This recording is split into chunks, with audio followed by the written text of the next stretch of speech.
नमस्कार, मी राजेंद्र कांबळे, मॅक्स मावळ आणि 24 महाराष्ट्र ब्रेकिंग न्यूजमध्ये आपलं स्वागत. मावळ तालुक्यामध्ये निर्भया प्रकरण घडलं. या निर्भया प्रकरण घडल्यानंतर अनेक लोकांनी यावरती प्रतिक्रिया दिल्या. आज दिनांक 19 डिसेंबर 2025 रोजी भूमाता ब्रिगेडच्या तृप्ती देसाई यांनी पीडित कुटुंबाला भेट दिली. तसेच तृप्ती देसाई यांनी स्थानिक पोलीस स्टेशनला जाऊन प्रकरणाची सखोल तपासणी होत आहे का, योग्य कारवाई होत आहे का याची शहानिशा केली. तृप्ती देसाई यांनी ग्रामस्थांची भेट घेऊन त्यांच्याशी संवाद साधला. या संवादामध्ये ग्रामस्थांनी तृप्ती देसाई यांच्या समोर आपल्या भावना व्यक्त केल्या. भावना संतप्त होत्या, परंतु संविधानाचे राज्य आहे आणि संविधानानेच योग्य तो निर्णय केला जाईल, परंतु तो लवकरात लवकर व्हावा यासाठी आपण संघर्ष देणार आहोत, असं तृप्ती देसाई यांनी सांगितलं. नेमकं तृप्ती देसाई गावकऱ्यांसोबत काय बोलल्या हे आपण पाहणार आहोत. जे काही वारंवार वाढते, आता आपल्या उर्से गावामध्ये तर अनेक कंपन्या आहेत, त्यामुळे बाहेर राज्यातले बरेच कामगार येतात. कुणाचं काय कॅरेक्टर आहे, कोण कुठल्या हेतून येतं, कुणाची कशी प्रवृत्ती आहे, काय मानसिकता आपल्याला काय माहीत नसते. पण आता ही जेव्हा घटना घडली आहे तेव्हा तरी आपण जबाबदारीनं राहणं गरजेचं आहे. आणि ती फॅमिली जरी बाहेरच्या राज्यातली असली, त्या मुलीवर जरी झालं असलं तरी आता आपणही कुठं ना कुठं प्रत्येकजण कामाला जात असतो किंवा मुलांना खेळायला अंगणामध्ये किंवा बाहेर पाठवत असतो. आपण जबाबदारीनं त्यांच्यावर लक्ष देणंही गरजेचं आहे. आणि ती जरी बाहेरची फॅमिली असली तरी उद्या आपल्या घरापर्यंत हे होऊ नये यासाठी आपण काळजी घेणं गरजेचं आहे.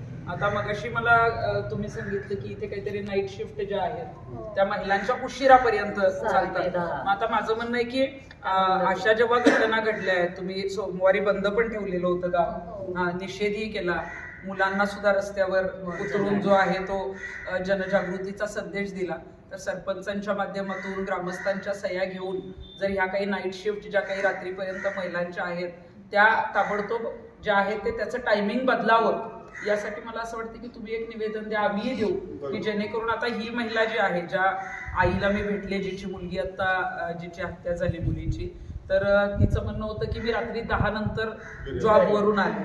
तेच जर ती 5, 6, 7 वाजता जर आली असती तर कदाचित ती मुलगी तिच्या बरोबर असती.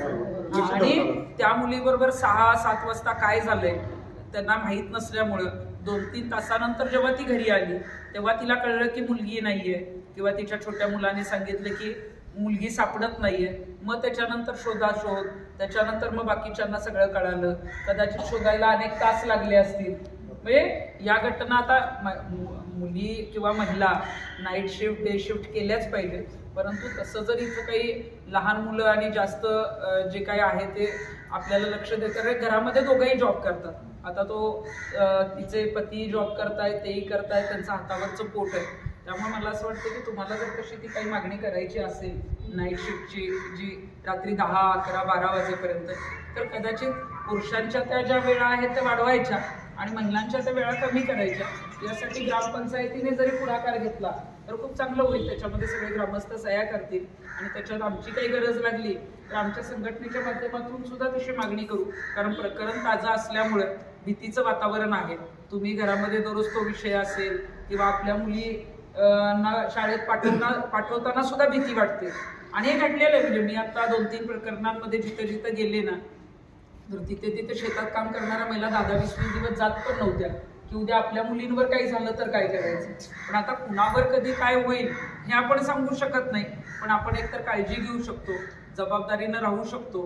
काही जर आपल्याला गोष्टी वाटल्या, आता सगळीकडे आता तुमच्या इथे योगायोगाने महिला सरपंच आहे, अनेक ठिकाणी महिला, तर जिथं महिलांच्या बाबतीत तुम्हाला तिथल्या परिस्थितीनुसार जे काही योग्य निर्णय घ्यायचे तर ते तुम्ही जर पुढाकार घेऊन केले तर खूप चांगलं होईल. म्हणजे की जेणेकरून आता नाईट शिफ्टचा विषय असेल, अजून काही विषय असतील, समजा तक्रार पेटीचा विषय असेल, तर तुमच्या इथनं चौकी जवळ जरी असली तरी पोलीस काय सहकार्य करतच असतात. पण आता ह्या घटना कधी, कोण, कशा पद्धतीनं काय करेल हे आपण काहीच सांगू शकत नाही. घरांना करायला पाहिजे ना.